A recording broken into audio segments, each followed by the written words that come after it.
Hello बेटो, कैसे हो? अच्छे हो? बेटा मेरे पीछे ये वीडियो में आपको उच्चारण स्थान के आधार पर व्यंजन को वर्गों को बांटना बताया था।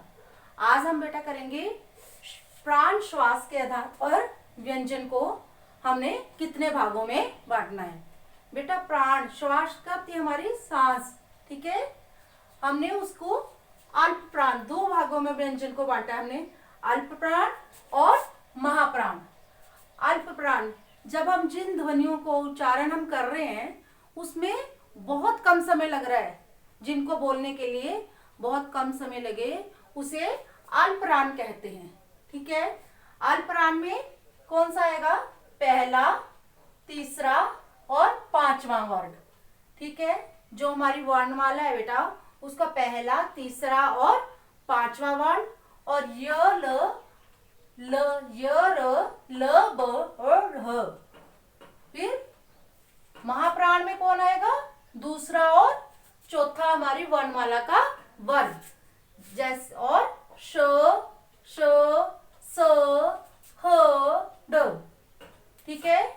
ये हमारे हैं अल्प प्राण और महाप्राण। बेटू सबसे पहले आपने वर्णमाला याद करनी है। जैसे मैंने पीछे आपको बताया था, वर्णमाला अ से लेकर ग तक सभी बच्चों को अगर वर्णमाला याद है तो सभी बच्चे इसको अच्छी तरह से कर सकते हैं, क्योंकि उच्चारण स्थान में भी आपको वर्णमाला याद होगी तो आप उच्चारण स्थान करेंगे। अगर आपको वर्णमाला याद होगी तो आप अल्प प्राण और महाप्राण छांटेंगे। बेटा हर टेस्ट में, हर कंपटीशन में ये जरूर आते हैं, इसको आपने बहुत ध्यान से पढ़ना है। जब आप छोटी क्लासेस में, बड़ी में कोई कंपटीशन में भाग ले रहे हैं, सभी में ये उच्चारण स्थान आते हैं बेटा, ठीक है। देखिए अल्प प्राण में पहला, तीसरा और पांचवा, ठीक है। पहला कौन सा है? क, ग, र, च, ज, ण, ट, ठ, न, त, थ, द, त, द, न, प, ब और म।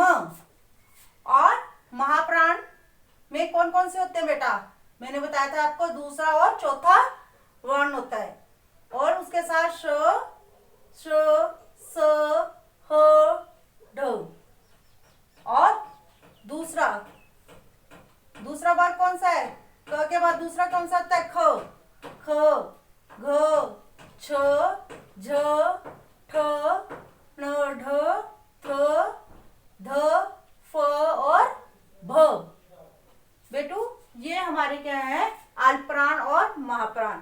अल्प प्राण में जिन ध्वनियों का उच्चारण में बहुत कम समय लगे उसे हम अल्प प्राण कहते हैं। और महाप्राण जिन ध्वनि को उच्चारण में हमें या श्वास लेने में हमें बहुत ज्यादा लगता है, टाइम लगता है, समय लगता है, उसे हम क्या कहते हैं बेटा? महाप्राण कहते हैं, ठीक है। जैसे बोलने में हमें ज्यादा समय लगता है उसे हम महाप्राण कहते हैं बेटा। बेटू जो ये मैंने आपको करवाया है उच्चारण स्थान और प्राण श्वास के आधार पर व्यंजन, ये आपने बहुत अच्छी तरह से पढ़ना है, बहुत अच्छी तरह से इसको करना है बेटा, ठीक है। बेटू आ गया आपको समझ? ठीक है बेटा, ओके बेटा, अच्छी बात बेटा।